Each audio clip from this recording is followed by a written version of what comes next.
Boa noite, queridos. Que bom nós estarmos juntos novamente para rendermos um culto de adoração a Deus. Eu sei que as coisas ainda estão complicadas, muito complicadas. O medo tem tomado conta de muita gente. É medo da pandemia, é medo de todo o cenário que ameaça, inclusive, a nossa liberdade, que tem atingido as nossas famílias. Agora, nesse momento, apesar de tudo isso, eu te convido a você se render em adoração ao nosso Deus. Vamos adorar?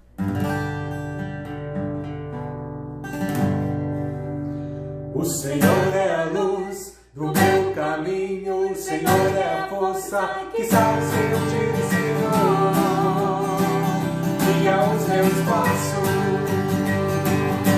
A Ele me entreguei, nele confiarei. Ele me abençoa e me guarda, sobre mim levanta o seu rosto, pois é de que vem a força. A Ele me entreguei, nele confiarei.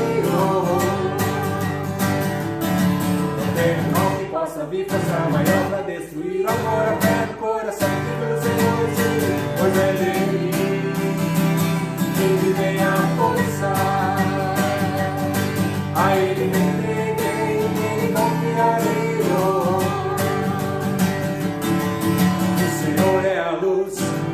Caminho, o Senhor é a força que está ao seu dito, Senhor, guia os seus passos. A Ele me entreguei, nele confiarei. Ele me abençoa e me guarda, sobre mim levanta o seu rosto, pois é dele que vem a força.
vivendo a verdade, expressando a glória do Senhor, uma família, vivendo o compromisso do grande amor de Cristo. Eu preciso de ti.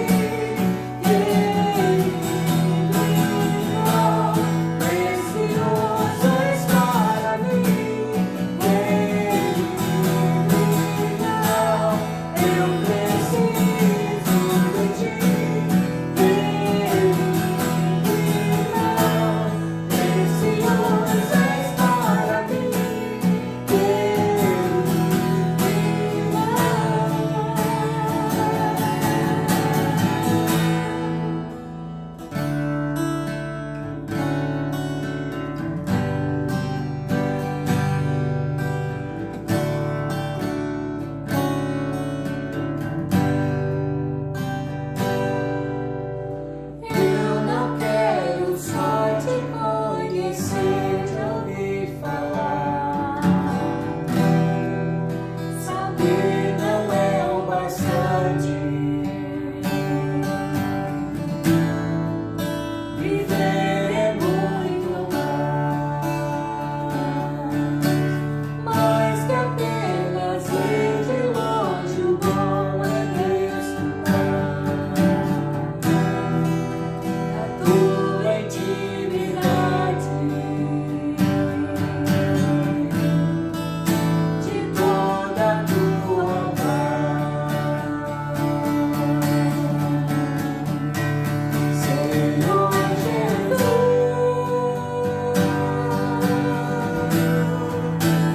Não há bem maior que viver na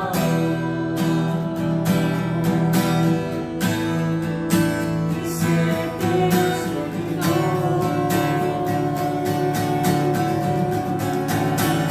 Podem tocar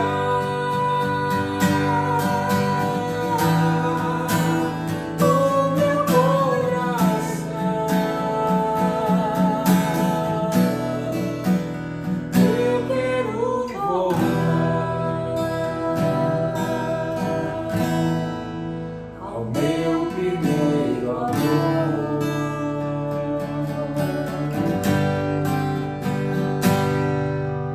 Que ninguém me diga como é doce a tua voz.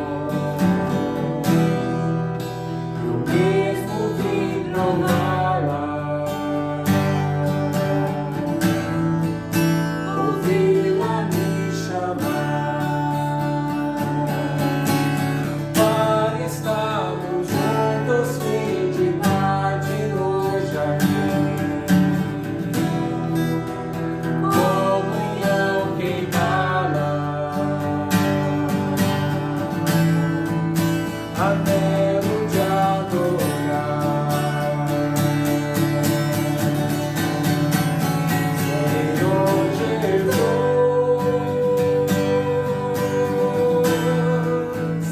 não há bem maior que viver na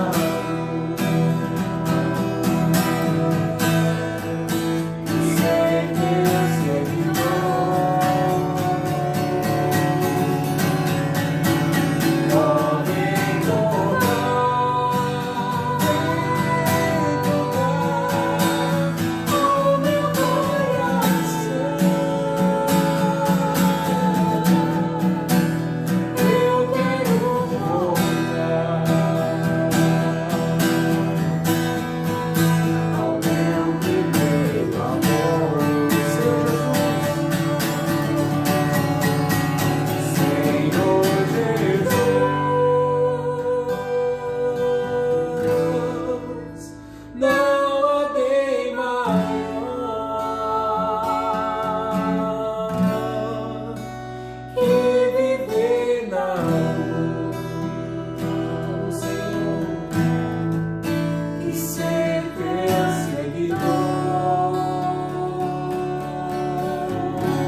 Amados, sem dúvida alguma, uma das maiores armas utilizadas pelo inimigo contra nós é o medo.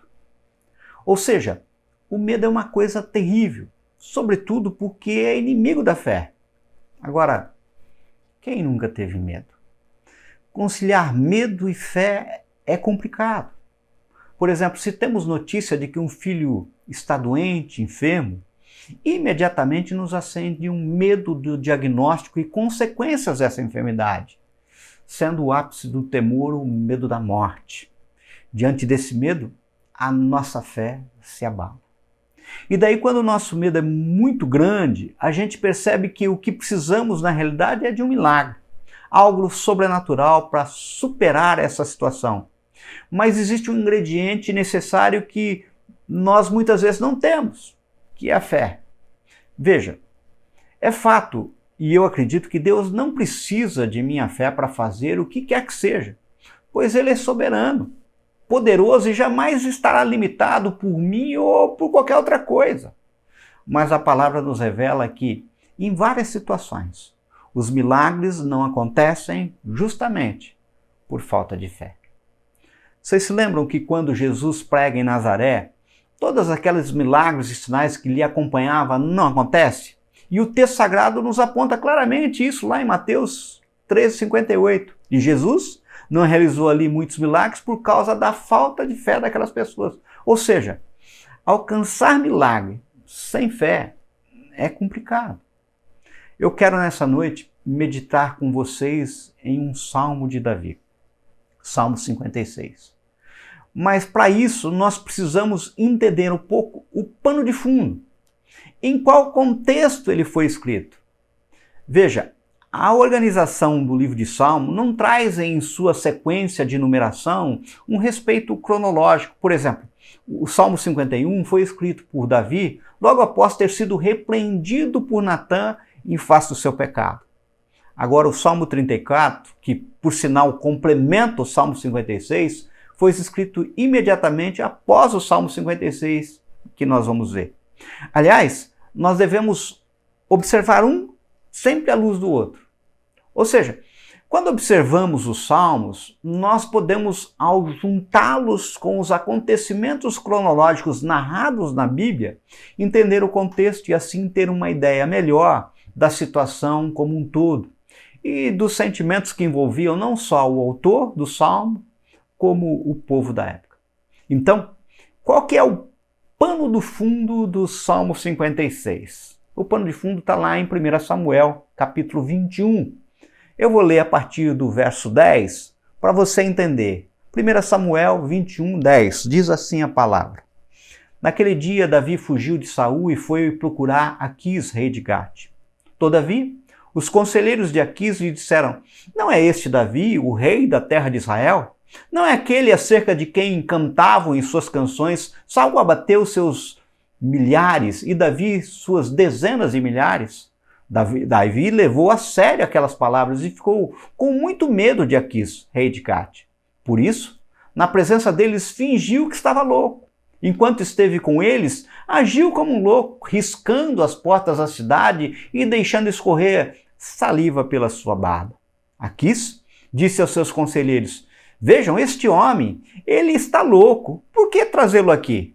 Será que me faltam loucos para que vocês o tragam para agir como doido na minha frente? O que ele veio fazer no meu palácio? Capítulo 22, verso 1. Davi fugiu da cidade de Gate e foi para a caverna de Adulão. Note, o Salmo 56 que leremos foi escrito no momento exato desse contexto, do fato narrado no final do capítulo 21 de 1 Samuel. Tanto que é estampado muitas vezes na Bíblia um título no próprio Salmo, Hino de Davi, quando o filisteu o capturaram, ou seja, quando o prenderam em Gate. Agora, vamos tentar nos situar melhor. Saul está decidido a matar Davi. Vemos no capítulo 19 de 1 Samuel que Saul busca Davi na madrugada, mas a esposa de Davi, Mical, filha de Saul, protege Davi, seu marido, que foge para Ramá, em busca de encontrar seu amigo e cunhado Jonatas. Saul vai em seu encalço, mas algo sobrenatural acontece e Saul e seus guerreiros não conseguem perseguir Davi. No caso, Jonatas decide ajudar o amigo. Está lá a partir do capítulo 20, a partir de 1 Samuel. E combina com Davi descobrir se de fato Saul pretende matá-lo e avisá-lo. É aquela cena da flecha. E aí eles fazem um pacto de lealdade um ao outro. Davi, então, vai em fuga para Nob. Está lá no capítulo 21 de 1 Samuel. Encontra com o sacerdote Aimeleque, mente para esse, ou seja, dá uma enganação, está com fome, pede algo para comer e, no caso, só tem à disposição um pão consagrado, que lhe é entregue. Como ele fugiu de madrugada e sem armas, ele pergunta se não tem ali alguma arma. Quando, no caso, lhe é oferecido a espada de Golias, que está ali à disposição, enrolada num pano. E, no caso, como o rei Saul está à sua procura, ele foge para Gate. No caso, Davi devia estar realmente muito desesperado, pois sua fuga de Saul o coloca diante de outro risco. Davi busca refúgio justamente na cidade de Gate, que é a primeira cidade do território da Filistia, quase na divisa, mas é a cidade de Golias, herói filisteu, morto pelo próprio Davi. Na verdade, ele estava de posse da espada do gigante, ou seja, Gate era o pior lugar que Davi poderia escolher para se esconder. No caso, Davi ele é reconhecido pelos filisteus que o prendem, portanto, Davi escreve o Salmo 56 provavelmente na prisão de Gate, enquanto aguardava se encontrar com o rei Aquis para julgamento e provável e iminente execução. Então a situação narrada ela é de medo, desespero, ela é de morte. Mas então, como é que Davi lidou com medo? No caso, o Salmo 56 e o Salmo 34 nos mostram a história na perspectiva dos sentimentos de Davi em meio à tribulação e, em especial, diante do medo. Observando o Salmo 56, vamos tentar aprender com o testemunho de Davi, em meio a esse evento, que sentimento ele nos revela. Por isso, abra sua Bíblia no Salmo 56. Texto que meditaremos nessa noite. Salmo 56, acompanhem comigo a leitura. Tem misericórdia de mim, ó Deus, pois os homens me pressionam o tempo todo, me atacam e me oprimem. Os meus inimigos pressionam-me sem parar, muitos atacam-me arrogantemente. Mas eu, quando estiver com medo, confiarei em ti. Em Deus cuja palavra eu louvo, em Deus eu confio e não temerei. Que poderás fazer-me um simples mortal? O tempo todo eles distorcem as minhas palavras, estão sempre tramando prejudicar-me. Conspiram, ficam à espreita, vigiam os meus passos na esperança de tirar minha vida. Deixarás escapar essa gente tão perversa? Na tua ira, ó Deus, derruba as nações. Registra tu mesmo o meu lamento. Recolhe as minhas lágrimas no teu odre. Acaso não estão anotadas em teu livro? Os meus inimigos retrocederão quando eu clamar por socorro. Como isso, saberei que Deus está a meu favor. Confio em Deus, cuja palavra louvo, no Senhor, cuja palavra louvo. Em Deus eu confio e não temerei. Que poderá fazer-me o homem? Cumprirei os votos que te fiz, ó Deus. A ti apresentarei minhas ofertas de gratidão, pois me livraste da morte e os meus pés de tropeçarem, para que eu ande diante de Deus na luz que ilumina os vivos. Imagina, fugir de alguém que quer te matar para a cidade de quem você havia matado. No caso, Davi, logo ao ser reconhecido pelos guerreiros filisteus, é levado preso na presença do rei. Nessa hora, Davi teve medo. Você já sentiu medo? Agora, como Davi lidou com esse medo? É isso que nós queremos meditar nessa noite. Em primeiro lugar, diante desse medo, nós observamos que Davi clama ao Senhor. Olha o que está no verso 1. Tem misericórdia de mim, ó Deus, pois os homens me pressionam o tempo todo, me atacam e me oprimem. Olha, O Salmo paralelo 34, escrito após o livramento de Davi, registra lá no verso 4: busquei o Senhor e ele me respondeu, livrou-me de todos os meus temores. Verso 6: este pobre homem clamou e o Senhor o ouviu e o libertou de todas as suas tribulações. Certa vez eu ouvindo Pascoal Piragini falando sobre esse mesmo assunto, ele aponta algo recorrente, sobretudo para quem tem filhos mais novos. Quando os nossos filhos eram pequenos, às vezes eles tinham medo noturno. Sabe o que eles faziam? Eles iam ao nosso quarto e nós os aconchegávamos nos nossos braços. No caso, há uma grande lição aqui. Diante dos perigos, diante dos medos, diante das angústias que enchem o nosso coração, o que mais precisamos é estar nos braços do Pai. Dele virá a segurança que precisamos. É exatamente isso que Davi está nos mostrando. Em segundo lugar, nós observamos ainda que diante do medo, Davi chorou aos pés do Senhor. Olha o que está no verso 8. Registra tu mesmo, ó meu lamento, recolhe as minhas lágrimas em teu odre, acaso não estão anotadas em teu livro? Sabe, tem momento em nossa vida que não conseguimos nem orar. Tem momentos em que estamos tão angustiados, tão oprimidos, que só não resta chorar diante do Senhor. Meu amado, minha amada, você não imagina quão poderoso é chorar aos pés do Senhor. No caso, foi isso que o Senhor mostrou a Davi. E ele colocou essa revelação de Deus em figura poética de linguagem, nos ensinando que Deus não somente está vendo nossas lágrimas, mas cuidadosamente as coleciona em seu odre, marcando no livro eterno a sua memória. Isso é lindo demais, gente. Veja, Deus coleciona nossas lágrimas, pois as tem como preciosas, pois são o derramar de nossa alma diante dele. E ele registra, eu não sei como, no livro de suas memórias o significado de cada uma dessas lágrimas. Entenda, é por isso que a Bíblia nos afirma que Deus não despreza um coração quebrantado. É interessante, pois no momento do medo, diante da situação, Davi utilizou uma estratégia. Não sei se própria ou inspirada. Para enfrentar o problema, ele, Davi, se fingiu de louco. Nós lemos lá, na presença deles, fingiu que estava louco. Enquanto esteve com eles, agiu como um louco. Ele riscava as portas, deixando escorrer saliva na barba, ou seja, ele babava. Entenda, nos momentos mais difíceis da vida, a tendência humana é de ficar desesperado e procurar qualquer tipo de solução. É comum justificar mentiras, atos de violência, inclusive erros por causa das circunstâncias difíceis que a pessoa enfrenta. O que eu quero dizer para vocês? É que o importante não era o método, pois o método não é infalível. Estava são e de repente começa a posar de doido. Não é isso. O importante é que Deus vai trabalhar na situação. E no caso, Davi nos revela de forma clara como Deus trabalhou nessa situação. Olha como é que está registrado no Salmo 34, verso 7. Ó.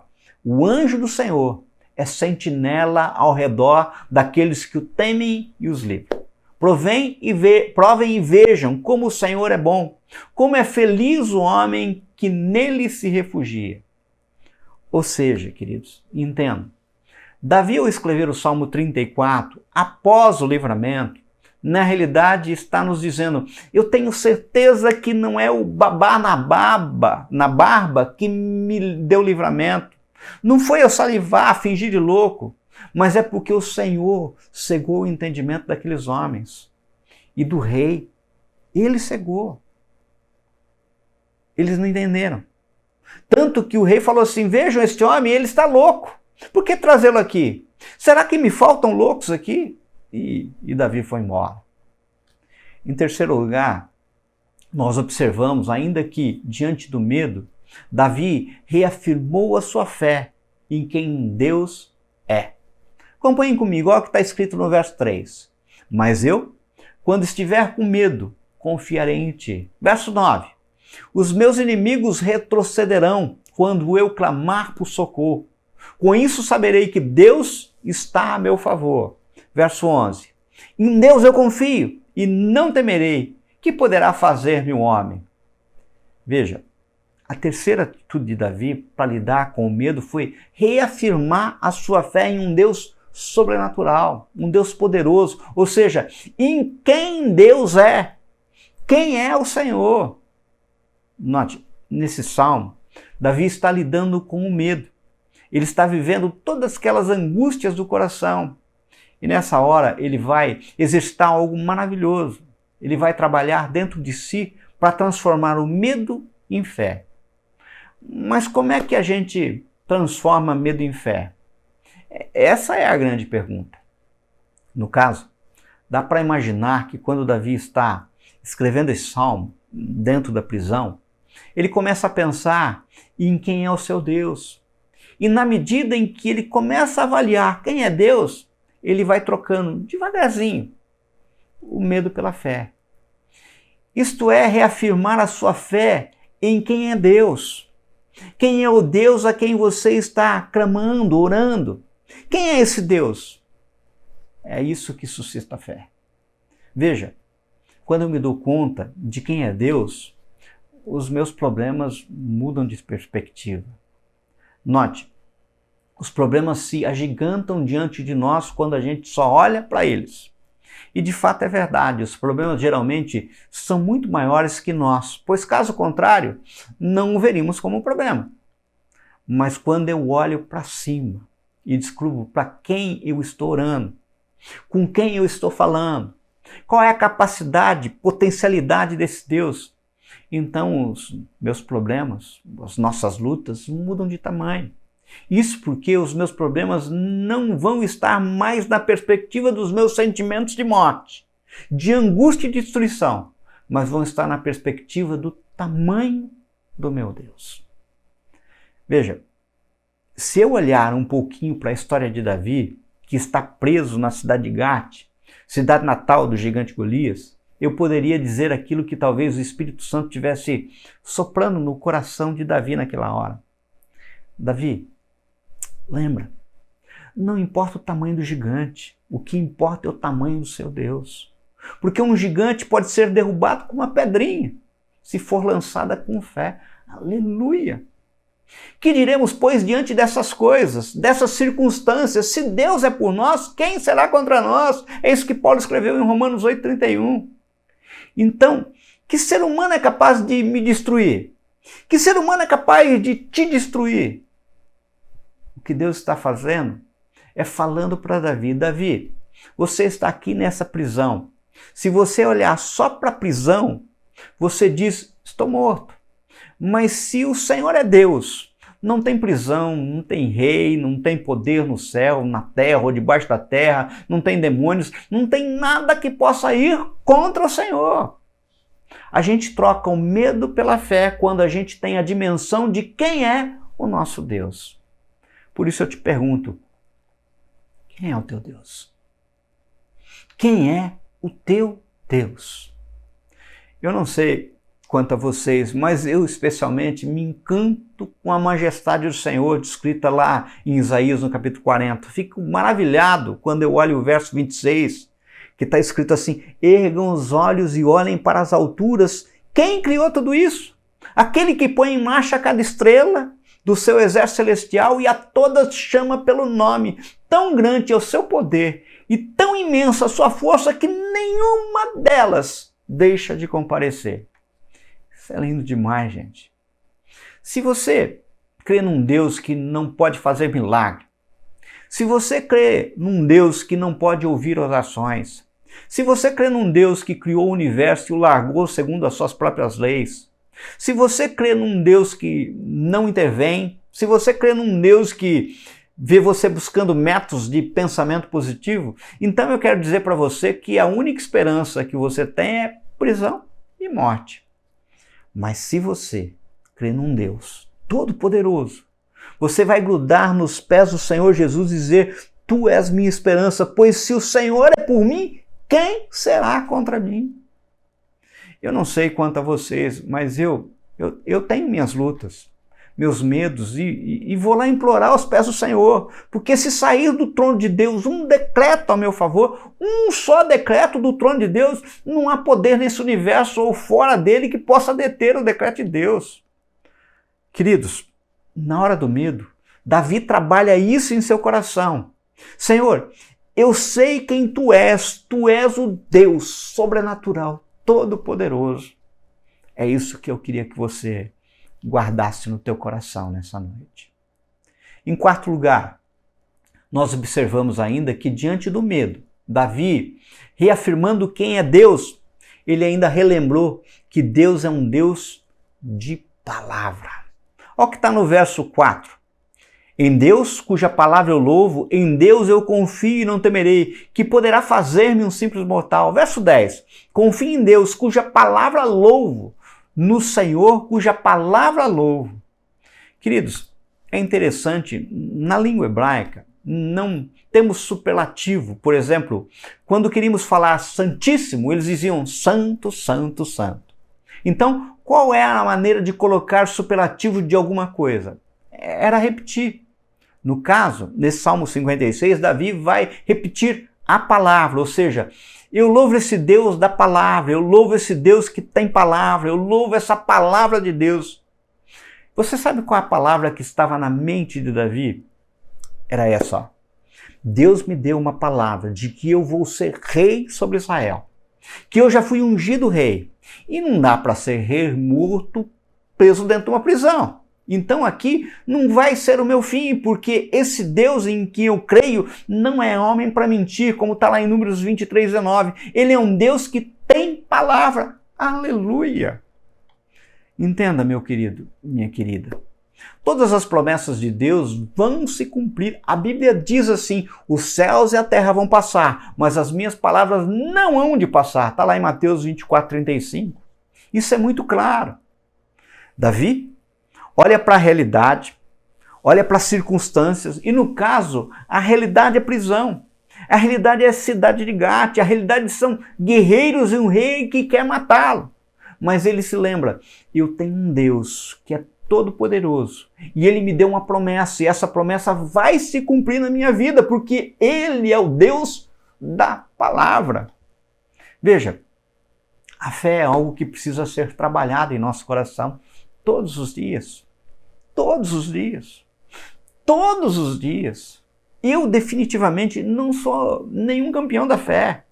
Tem dias que parece que estou cheio de fé, mas tem dias em que eu estou simplesmente morrendo de medo. Como é que a gente lida com essa fé que oscila? Com essa guerra que toma conta do nosso coração? A gente tem que trazer à memória quem é o nosso Deus.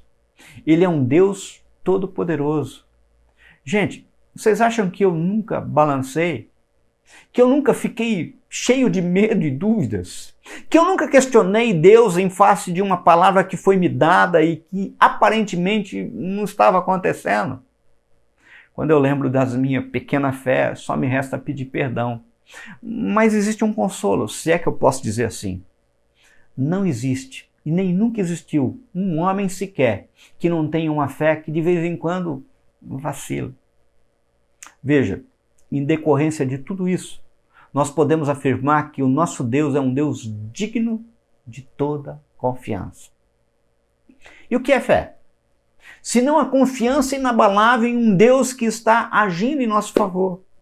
A Bíblia vai dizer para a gente que a fé é a certeza de coisas que se esperam, a convicção de fatos que se não veem. Está lá em Hebreus 11:1. Firme fundamento daquilo que se espera e não é visto.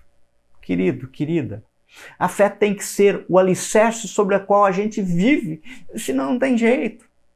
Sabe, existem coisas que ainda não estão acontecendo, que ainda não estamos vendo, mas se foi Deus quem disse, eu simplesmente posso tomar posse e caminhar confiando, porque esse Deus é todo poderoso e daí os métodos passam a ser secundários. Sabe, babar na barba não quer dizer que eu vou ser livre. Tem muita gente querendo babar na barba. Não vai resolver. Veja, eu não preciso me prender a método, a estratégia, mas sim ao Deus em quem confio. Essa confiança inabalável em Deus deve ser construída na nossa história.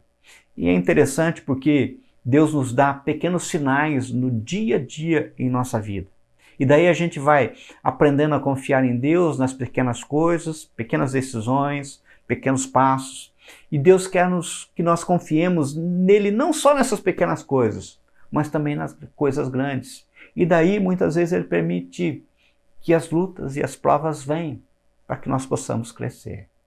Amados, nós precisamos aprender a dobrar os nossos joelhos e buscar ao Senhor no dia bom e no dia ruim. Pois tanto em um como em outro nós precisamos dar graças a Deus em nossa vida. Eu vou concluir. Por fim, se Deus é esse Deus de palavra e digno de confiança, Ele também é digno de todo louvor, toda adoração. Eu falei para vocês que o Salmo 56 foi escrito durante os acontecimentos que causavam medo a Davi, lá em Gate. Mas o Salmo 34 foi escrito após, provavelmente já na caverna de Adulão. E no caso, vejam o que Davi escreve, como ele começa o Salmo 34. Está assim no verso 1. Bendirei o Senhor o tempo todo, os meus lábios sempre louvarão. Minha alma se gloriará no Senhor. Ouçam os oprimidos e se alegrem. Proclamem a grandeza do Senhor comigo. Juntos exaltemos o seu nome. Amados, a palavra bendirei, em hebraico, dá a ideia de que ele se curvou de joelhos diante de Deus e de sua salvação em sinal de respeito e gratidão. Sabe, muitas vezes a gente precisa de testa e boca no chão em agradecimento. Amados, são as nossas experiências com o Senhor que nos permite entender quem Ele é e daí simplesmente adorá-lo com a intensidade da alma e do jeito que Ele merece. Notem, mesmo após o livramento de Gate, a situação de Davi não era confortável, pois ainda havia o rei Saul e todo o seu exército poderoso em seu encalço, querendo matá-lo. Mas Davi louva a Deus, adora a Deus. Daí a gente se pergunta, como é que eu posso louvar a Deus, adorar a Deus no meio da batalha, no meio do furacão, no meio de uma encrenca tão grande como essa que acometeu Davi, como ele estava passando? Pregador, você pode estar perguntando, pregador, você não sabe o que está passando comigo. Você não sabe qual é o tamanho da minha luta. Querido, a única resposta possível, toda vez que a gente caminha por fé, a gente antevê a vitória. Entenda, eu já falei isso. Promessa de Deus e realidade é a mesma coisa. Toda vez que a gente caminha por fé, a gente olha para a grandeza de Deus e daí não tem outro jeito senão se render em louvor e adoração àquele que é Senhor da nossa vida. Amado, amada, pode ser que existam promessas de Deus para a sua vida, mas hoje você ainda não consegue ver nada. Muito pelo contrário, os sinais, as contingências nos mostram um cenário terrível. Mas aí a gente ora a Deus e a promessa dele se manifesta. Amado, amada, seja qual for a situação pelo qual você está passando, Deus é digno de toda honra, toda glória e todo louvor. Para concluir, Davi afirma algo que serve para mim e para vocês.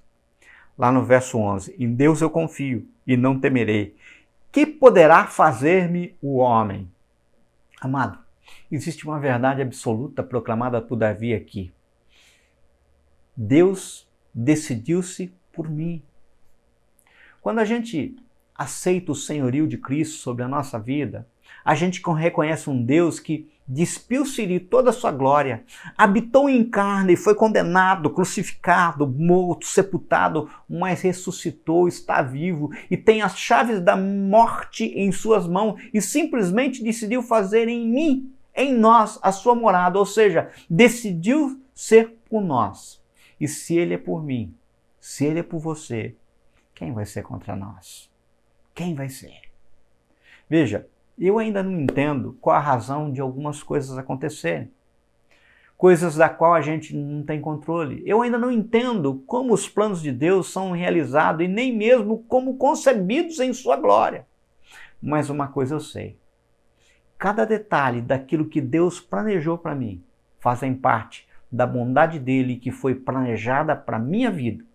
Isso mesmo que eu tenha dificuldade em perceber. O que existe para nós é um desafio para você. Responda pela fé. Quem é o teu Deus? Hoje é noite de você reafirmar sua esperança nesse Deus. Hoje é noite de você relembrar as palavras, as promessas dele. Hoje é noite de você proclamar como Davi: que mal me poderá fazer um simples homem? Se Deus é por mim, quem será contra mim? Vamos orar? Pai, que essa mensagem tenha falado ao coração, trazendo esperança a muitas pessoas. Que todo medo seja transformado em fé. Com o exemplo daquilo que aconteceu com Davi, possamos relembrar suas promessas. Ainda que circunstâncias insistam em embaçar os nossos olhos, que possamos ver a sua boa mão sobre nossa vida. Abra os nossos olhos espirituais para ver a tua presença conosco, Pai. É o que te pedimos, em nome de Jesus. Amém? Bem, queridos, chegamos ao final de mais um culto. Espero que os louvores, a palavra tenha lhe falado ao coração, que você tenha sua esperança renovada, que todo o medo tenha sido transformado em fé. Senhor, recebe no seu trono esse culto. Visita cada leito de hospital, sara nossos enfermos.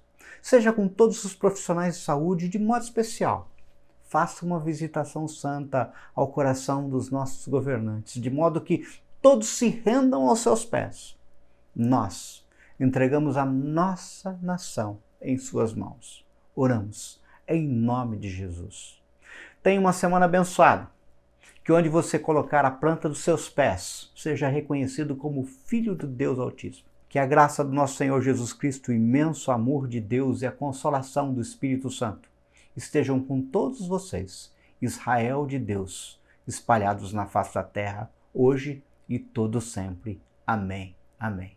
Boa semana. Deus abençoe.